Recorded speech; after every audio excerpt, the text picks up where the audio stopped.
আগে হলো এক প্লেটে বসে খাইতো, এখন প্লেট ভাগ কিন্তু এক পাতিলে তরকারি। জামায়াত ইসলামী দুর্নীতির জন্য সমান দোষে দোষী। 1 থেকে 6 এর ব্যর্থতার জন্য যেমন বিএনপি দায়ী, গত 15 বছরে শেখ হাসিনার এই যে দীর্ঘ শাসন, এটার পিছনে বিএনপির ব্যর্থতা অনেকাংশে বড় দায়ী। 1 থেকে 6 পর্যন্ত বাংলাদেশের যে বিশৃঙ্খল পরিস্থিতি আপনারা হলো সেখানে পর্যবেক্ষণ করেছেন, তাদের ব্যর্থতার কারণে 1-11 একটি সরকার বাংলাদেশে এসেছিল, যে 1-11 সরকারের মধ্য দিয়ে 15 বছর এমন কোন বাংলাদেশে কোন তরুণ ছাওয়াল ছিল না যাদের উপরে বাংলাদেশের কোন জেল জুলুম নির্যাতন নেমে আসে নাই।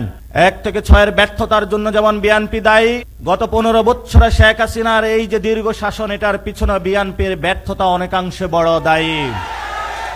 যখন আমরা বিপ্লব করলাম, বাংলাদেশকে মুক্তির জায়গা দিয়ে নতুন একটি জায়গার প্রচেষ্টা শুরু করলাম, তাদের এই ব্যর্থতার যে রং ইতিহাস, এই দীর্ঘ ইতিহাসকে তারা আবার কন্টিনিউশনের জন্য উঠে পড়ে লাগলো। তারা নতুন করে কার্ড নিয়ে আসলো, মুক্তিযুদ্ধের কার্ড।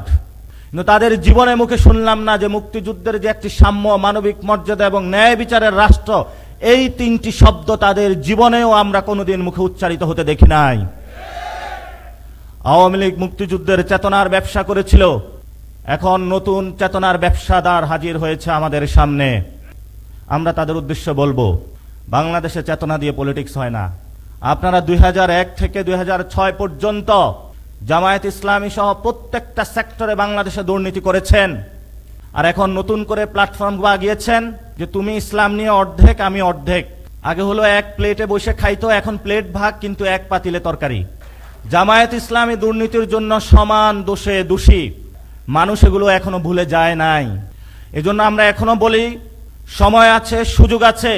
একটি সাম্য, মানবিক মর্যাদা এবং ন্যায় বিচারের রাষ্ট্র গঠনের যে মানুষ স্বপ্ন দেখিয়েছে, সেই স্বপ্নে আপনারা আগ্রহী হন, কিন্তু তাদের কথা কানে যায় না। আমরা তাদেরকে বলবো, 300 আসনে গডফাদার দিয়ে